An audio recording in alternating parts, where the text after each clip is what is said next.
Hello বন্ধুরা, welcome back to my channel. আশা করি তোমরা সবাই ভালো আছো। আজকে হলো চৈত্র সংক্রান্তি, মানে চৈত্র মাস এবং বছরের একদম শেষ দিন। আজকের দিনে আমাদের বাড়ির নিয়ম হলো স্নান না করে আগুন ধরায় না এবং কিছু খায় না। তাই সকালবেলা উঠে একটুখানি বাসি কাজকর্মগুলো সেরে উঠে আগে স্নানটা করে নিলাম। ততক্ষণে আমার কর্তামশাই এখানে চা বসিয়ে দিয়েছে, গরমা গরম চা। বাবু এখনও ঘুমের থেকে ওঠেনি, আজকে বেশ লেট করছে। এই ফাঁকে আমি আর কর্তা গল্প করতে করতে চাটা খেয়ে নিলাম। বনি ঘুমের থেকে উঠে ঘরে পড়তে বসেছে, তাই আর ঘরে গেলাম না, ওর এখনও দুটো পরীক্ষা বাকি আছে। আজকে আমাদের সকালে সেরকম কিছু রান্নার ঝামেলা নেই, কারণ সংক্রান্তির দিনে অনেক বাড়িতেই দই চিড়া এগুলো খায় সকালবেলা। তো আমাদের বাড়িতেও তাই নিয়ম আছে, আমরাও সেটাই খাবো।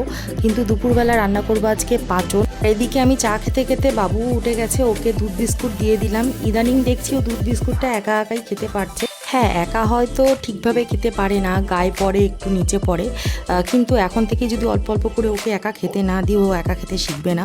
যবে থেকে ও হসপিটাল থেকে বাড়ি ফিরেছে তবে থেকেই দেখছি ওর জেদটা একটু বেড়েছে। আসলে ছোট মানুষ, ওর শরীরের ওপর দিয়ে অনেক কিছু আর কি গেছে ধকল, তো সেই জন্য ওর একটু বেশি খিটখিটে আর কি হয়ে গেছে। একটু থেকে একটু কিছু হলেই কান্না করে। দুধ বিস্কুট খাওয়ার বেশ কিছুক্ষণ পর ওকে একটা কলা দিয়ে দিলাম, ও কলা খেতে বেশ ভালোবাসে। তো সেই জন্য একটা গোটা কলা দিলে পরে একা একাও খেয়ে নিতে পারে। আর আমি এদিকে রান্নাঘরে চলে যাব এখনই। দুপুরবেলা আম ডাল আর ভাত করে রাখবো, আর তার সাথে পাচন তো আছেই। এর আগে যখন পাচন করতাম, 3-4 বছর আগের কথা বলছি, তখন আমরা স্নান ধান করে বিকালবেলা পাচন বসাতাম, এটাই নিয়ম। কিন্তু যবে থেকে বাবু হয়েছে প্রত্যেক বছর পাচন তো করতেই পারি না, যেমন গত বছর করতে পারিনি। আর যখনই করি একটু সকালবেলায় করে নিই, তাতে কি সুবিধা হয়, কারণ বেশিক্ষণ টাইম যদি আমি রান্নাঘরে দিই, বাবুর সাথে আমার টাইমটা আর কি ওকে ঘুম পাড়ানো খাওয়ানো এগুলো একটু মুশকিল হয়ে যায়। সেই জন্য যত তাড়াতাড়ি সম্ভব আমি কাজটা সেরে তারপরে ওকে নিয়ে একবারে ঘরে যাই। এখানে আম ডালের জন্য ডাল তো সিদ্ধ করেই নিয়েছি, আর আমটাকে একটু ভাপ গেলে নিচ্ছি। আর এখানে দেখো পাচনের জন্য সব রকম সবজি কেটে নিয়েছি। পাচনে কিন্তু বেশ অনেক সবজিই লাগে, হ্যাঁ, তবে লাউ, তারপরে আরও কিছু কিছু সবজি আছে যেগুলো লাগে না, তবে যেগুলো লাগে সেগুলো আমি কেটে কুটে রেখে দিয়েছি। আর পাচন রান্নায় প্রচুর ইনগ্রিডিয়েন্টস লাগে, তো সেই জন্য তোমাদের আমি আলাদা আলাদা করে কোনো কিছু দেখাচ্ছি না। যখন রান্না করব এবং কড়াইতে দেব, তখন তোমাদের আমি একটা একটা করে সবই আর কি দেখিয়ে দেবো। তোমরা নিশ্চয়ই বুঝতে পারবে আমি কিভাবে করছি আর কখন কোন মশলাটা দিচ্ছি, আর আমি তোমাদের সবই বলে দেবো। এখানে ডালটা ফোড়ন বসিয়ে আমি দই চিড়া খেয়ে নিয়ে বাকি সবজিগুলো কাটতে বসে গেছি। আর গতকাল আমি বেশ কিছু সবজি কেটে রেখেছিলাম, তো একবারে তো এতগুলো সবজি কাটা সম্ভব নয়, তাই গতকাল কিছুটা কেটেছি। আর আজকে যেগুলো এনেছে টাটকা শাক যেগুলো দেখতে পাচ্ছ, তো এইগুলো এখন কেটে রাখবো। আর সবথেকে বড় কথা, ইঁচড়টা কাটতে হবে, ওটা কাটতেই বেশি ঝামেলা। আর ইঁচড় কাটার পরে এই দেখো এখানে বটিটার আঠা লেগে অবস্থা খারাপ, তো এটা আমি গ্যাসে পুড়িয়ে নিয়ে তারপরে শুকনো পেপার দিয়ে আর কি মুছে নিচ্ছি। যারা জানো না এই ট্রিক্সটা তারাও দেখে নাও। ইঁচড় কাটার পরে এরকম বটিতে আঠা হয়ে গেলে পুড়িয়ে নিয়ে আগুনে তারপরে শুকনো কাগজ দিয়ে মুছে নিলেই সব আঠা চলে যাবে। সব কিছু কাটা হয়ে গেছে, মশলাও রেডি হয়ে গেছে। এখানে নারকেলও কুড়িয়ে রেখেছি। বাবু দেখো এখানে খাচ্ছে দই চিড়া, ওর বড়দিকে দেখেছে দই চিড়া খেতে, তো তখন থেকে কান্নাকাটি করছিল, তো সেই জন্য একটা আলাদা বাটিতে ওকে দেওয়া হয়েছে, যেটুকু খাবে আর কি, ও তো আর বেশি খেতে পারে না। ডাল আর ভাত করা হয়ে গেছে, এবার আসি পাচন রান্নায়। সবার আগে আমি মটর ডালের বড়া ভেজে নেব। এখানে কোনো পেঁয়াজ আমি দিইনি, এটা একদম টোটালি নিরামিষ রান্না, তাই মটর ডালের মধ্যে শুধু লঙ্কা দিয়েছি আর লবণ দিয়েছি, দিয়ে আমি ভেজে নিয়েছি। আর এদিকে দেখো এখানে ডুমুর, বনাইট্টা, কাঁচকলা, থোর, এই সমস্ত কষের জাতীয় যে সমস্ত সবজিগুলো রয়েছে সেগুলো একটু ভাপ গেলে নেব। সিদ্ধ করব না, একটুখানি জাস্ট ভাপ গেলে নেব, যাতে সামান্য একটু আর কি নরম হয়ে যায় আর কষগুলো সব চলে যায়। আর এক সাইডে আমি কড়াইতে নারকেল কুচিগুলো ভেজে নেব। নারকেল কুচি দিলে সেন্টটা খুব ভালো হয়। এই কষ জাতীয় সবজিগুলো ভাপগালা হয়ে গেছে, আর ইঁচড়টাও আমি সিটি মেরে নিয়েছি, তো দুটোই একসাথে আমি জল ঝরতে দিয়েছি। বাবুকে টিভি চালিয়ে দিয়ে এসেছি, যাতে ও একটু টিভি দেখতে পারে আর আমিও একটুখানি হলেও নিশ্চিন্তে কাজগুলো সারতে পারি। হ্যাঁ, ও একটানা টিভি দেখে না, মাঝে মাঝে এসে রান্নাঘরে ঘুরে যায়, কিন্তু তবুও অতটা বিরক্ত করে না। আমি গোটা মশলা ফোড়ন দিয়ে দিয়েছি। মশলাগুলো একটু ভাজা হলে আদা বাটা, লঙ্কা বাটা, জিরা ধনের গুঁড়ো, হলুদ গুঁড়ো এইগুলো দিয়ে ভালো করে আর একটু মশলা কষিয়ে নিতে হবে। গ্যাস কমিয়ে অল্প জল দিয়ে মশলা কষাতে কষাতে অন্যদিকে কাঁচা সবজিগুলো ভেজে নেব। হ্যাঁ, তবে কাঁচা সবজি সবগুলো একসাথে ভাজা হবে না, প্রথমে কিছু ভাজবো আবার পরে কিছু ভাজবো। কাঁচা সবজিও আমি ডাইরেক্ট মশলাতে দিতে পারতাম, কিন্তু ভেজে নিলে না ওই কাঁচা ভাবটা আর কি থাকবে না। এদিকে মশলা কষানো হয়ে গেলে এর মধ্যে আমি নারকেল কোড়াটাও দিয়ে দেবো, এটা একসাথেই কষিয়ে নেব। এরপর একে একে ভাপ গেলে নেওয়া সবজি, যত রকম ডাঁটা শাকপাতা আছে সেইগুলো দিয়ে দেবো। দেখো এর মধ্যে লাউয়ের ডাঁটা, পুঁই শাকের ডাঁটা, কুমড়োর ডাঁটা, এগুলো সবই অল্প অল্প করে দেয়া আছে। সুরেশ্বরী ডাঁটা, সজনা ডাঁটা, সব রকম ডাঁটাই আর কি দেওয়া রয়েছে, তো এইগুলোও দিয়ে দেবো।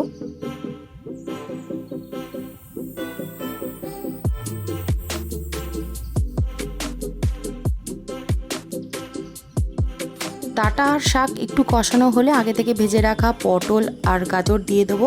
এরপরে কুমড়ো আর আলু হালকা ভেজে নেবো। কুমড়ো আলু খুব তাড়াতাড়ি সিদ্ধ হয়ে যায়, তো সেই জন্য সেটা আর বেশি ভাজবো না, অল্প ভেজেই দিয়ে দেবো।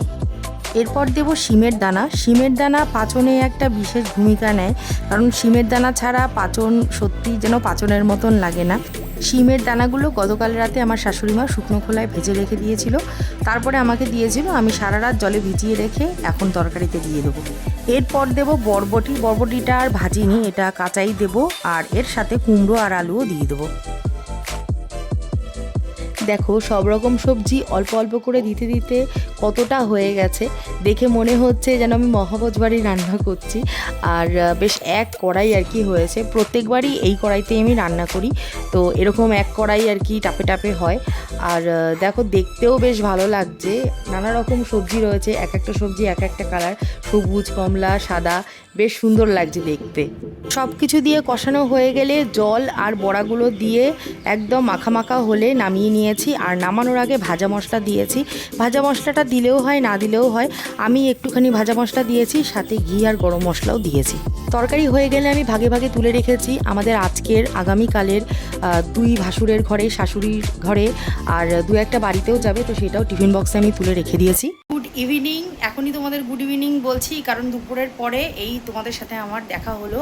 সারা সন্ধ্যেবেলা জুড়ে প্রচুর কাজ করেছি, মানে ঘরের যে সমস্ত টুকটাক কাজকর্মগুলো হয় সেইগুলো। বনির যে ওয়ার্ড্রপের সেটটা, মানে ওর যে জায়গাটা ছিল, ওর সেকশনটা পুরো এলোমেলো হয়েছিল, সেগুলো গুছালাম, কর্তারটা গুছালাম। কারণ বছরের শেষে যদি একটুখানি গোছগাছ না করি, ঠিক যেন নতুন বছর মনে হবে না, নতুন বছরের দিন। আর এমনি তো ঘরের মোটামুটি আমার সব কাজই হয়ে গেছে। গত মাস বলতে মানে ইংরাজির গত মাস হবে চৈত্র মাসের প্রথম দিকে, মানে ফার্স্ট উইকের দিকে আমি করে নিয়েছি ঘরে ঝুল ঝাড়াঝাড়ি। তোমরা দেখলেই বুঝতে পারবে যে ঘরে আমার ঝুলটুল নেই, তো সব কিছু পরিষ্কার পরিচ্ছন্ন করে নিয়েছি। এই লাস্টে আর কি যেটুকু হালকা হাতে পরিষ্কার করা সেগুলো করলাম। আর এখানে বালিশের ওয়ারগুলো একদম লাস্ট মুহূর্তে চেঞ্জ করেছি। এইগুলো বাবুরগুলো তো কাঁচা ছিল, সেই জন্য আর এগুলো চেঞ্জ করিনি, দুদিন আগেই কেচেছি এগুলো, কিন্তু এইগুলো যেগুলো ছিল সেগুলো সব চেঞ্জ করে দিয়েছি। বনির পরীক্ষা এখনও শেষ হয়নি। বনির পয়লা বৈশাখের পরের দিন, মানে পরশু দিনও পরীক্ষা রয়েছে, তার পরের দিন হয়ে তারপরে শেষ। তো সেই জন্য সন্ধ্যেবেলা ও একটু পড়াশোনা করছিল বলে আর ক্যামেরাটাও অন করিনি। তো এখন যাব রান্নাঘরে, এই রান্না কি কি হবে না হবে সেইটা তোমাদের দেখাবো। সেরকম কিছু না। আর এই যে এ হচ্ছে ক্রিমিনাল, সব সময় আমার ঘরের জিনিসপত্র উল্টাপাল্টা। কি করব বলো তো, ঘরটা মোটে গুছিয়ে রাখতে পারছি না। দেখেছো অবস্থা, পারবে না তবুও ওখান থেকে টেনে বের করেছে। এই দেখো ছিপি আলাদা, এরপরে একটা বোতলেরও ছিপি আমি আর পাবো না, সব ঢাকনা এক জায়গায় থাকবে, বোতল এক জায়গায় থাকবে। এই করে করে আমার 4খানা বোতল শেষ। এবার ঠিক করেছে আর বোতল কিনবো না, গ্লাস নামাবো, স্টিলের গ্লাস, তাও কাঁচের গ্লাস না, কাঁচের গ্লাস উপরে রয়েছে, এখন চেয়ারে উঠে নেয়, আর সেই ব্যবস্থা, চেয়ার ওখান থেকে সরিয়ে দেবো আর স্টিলের গ্লাস নামাবো। স্টিলের গ্লাসে খাও সবাই, তাহলে আর ভাঙার কোনো টেনশন থাকবে না, সবাই স্টিলের গ্লাসে খাবে। আর এখন মাঝে মাঝে না আমি ফ্রাস্ট্রেট হয়ে যাই। একটা সময় আমার ঘর এত টিপটপ থাকতো, মানে কোনো জায়গায় সেরকম মানে নোংরা নেই, গুছানো গাছানো টিপটপ থাকতো। তো এখন সেইটা আর হয় না, হয়তো পরিষ্কার থাকে, এখন নোংরা থাকে সেটা বলছি না, পরিষ্কার যখনই বাবু নোংরা করে সাথে সাথে হোক বা 2 মিনিট পরে হলেও আমি সেই জায়গাটা পরিষ্কার সাথে সাথেই করে দিই, কিন্তু হয়তো কখনো সেটা হয়ে ওঠে না, 2 মিনিট পরে কি 3 মিনিট পরে সেটা করি, কিন্তু পরিষ্কার করে দিই। ঘর আমার নোংরা খুব একটা থাকে না, কিন্তু আমি গুছানো রাখতে পারি না, এক জায়গার জিনিস আরেক জায়গায়, আরেকজনের জিনিস আরেক জায়গায়। রান্নাঘরের জিনিস চলে যায় ঘরে, ঠিক আছে, কালকে বালিশ নিয়ে চলে এসেছে রান্নাঘরে রাত্রেবেলা, এখানে শোবে, অবস্থা বুঝতে পারছো? তো এই করে করে যতদিন না বড় হচ্ছে এইভাবেই আর কি চলবে। আর শুধু আমার ঘরে না, এইরকম সবার ঘরেও ডাকাতি করে বেড়ায়, আর নিজের ঘরে তো একটু বেশি বেশিই করে। তো এইভাবেই আর কি দিন চলছে। আর এর জন্য আমি হয়ে যাচ্ছি ফার্স্ট এড যে আমার ঘর গুছানো থাকছে না, এই কেঁদে এই মানে মাথার মধ্যে চলে তো, মানে কেঁদে কেঁদেই আমি অবস্থা খারাপ, মানে এই ভাবনা চিন্তাটা নিয়ে সবসময় বনিকে বলতে থাকি, আমার মেয়েকে, যে ঘরটা আমার একটু গুছানো থাকে না, ঘরটা আমার একটু গুছানো থাকে না। তা কি করা যাবে, ও আমাকে বলে মা ভাই একটু বড় হোক দেখবা আর কি ও ঠিক বুঝে বুঝে যাবে, তখন তখন আর কিছু করবে না। আসলে কি বলতো, আমার মেয়ে ছিল খুব শান্ত, আমার মেয়ে সত্যি খুব শান্ত ছিল, ও কখনো কোনো জিনিস নিয়ে এদিক ওদিক করেনি। সেই জন্য না ও এত চঞ্চল, ও হচ্ছে অপোজিট, সেই জন্য আমার মানে ওইটা মাথার মধ্যে চলে, মানে নিতে পারি না ব্যাপারটা, যে এই জিনিস নিয়ে এইখানে, এই জিনিস নিয়ে এখানে। আর কি বলতো, কাজ বেড়েও যায়, তখন মাথাটা চট করে গরম হয়ে যায়। তো সে যাকগে, এই নিয়ে আর ভেবে লাভ নেই, যতদিন না বড় হচ্ছে এইভাবে দৌড়াদৌড়ি করে হাতাহাতি করে আর কি চলতে হবে। রাতের রান্নাটা তোমাদের দেখিয়ে দিই। এই দেখো এখানে ছোট্ট হাঁড়িতে ভাত বসিয়ে দিয়েছি বাবুর জন্য। রাত্রেবেলা না আর আমডাল দেবো না, দুপুরবেলা ওকে আমডাল দিয়েছিলাম, আর ওই তরকারি, পাঁচনের তরকারির সাথে মানে যে আলু থাকে না, আলু ধুয়ে ওই দিয়ে আর কি মেখে দিয়েছিলাম ভাত, বনি খাইয়ে দিয়েছিল। রাত্রেবেলা ভাবছি আর আমডাল দেবো না, রাত্রেবেলা ভাত তো গরম করেইছি, আর একটুখানি আলু আর পেঁপে সিদ্ধ দিয়ে দেবো, ওই দিয়ে খাইয়ে দেবো, তাই না? রাত্রেবেলা আর আমডাল দিলে যদি আবার অ্যাসিড হয়ে যায়, দেখেছো অবস্থা, দেখো দেখো তোমাদের সাথে কথা বলছি, ইনি এইভাবে ভালো মুখটাকে দিয়েছে ডাস্টবিনের মধ্যে ফেলে। কি বলবো বলো, এটা কি আর তুলে বোতলে লাগাতে পারবো? পারবো না, এটাকেও ফেলে দেবে এবার। দেখো এত যদি কাজ করে কি করে হবে, দেখো ওটাকে ডাবিয়ে ডাবিয়ে এর মধ্যে ঢুকাচ্ছে। আর মনে হচ্ছে আজকে রাতে ঝড় বৃষ্টি হবে, ভালোই আর কি হাওয়া দিচ্ছে অনেকক্ষণ আগে থেকে, এখন দেখছি হাওয়াটা একটু বেড়েছে, তো জানি না, হলে তো ভালোই হয়। কি ভালো লাগছে হাওয়াটা, এই দেখো হাওয়া বেড়েছে, ভালোই হাওয়া হচ্ছে, তোমরা কি বুঝতে পারছো?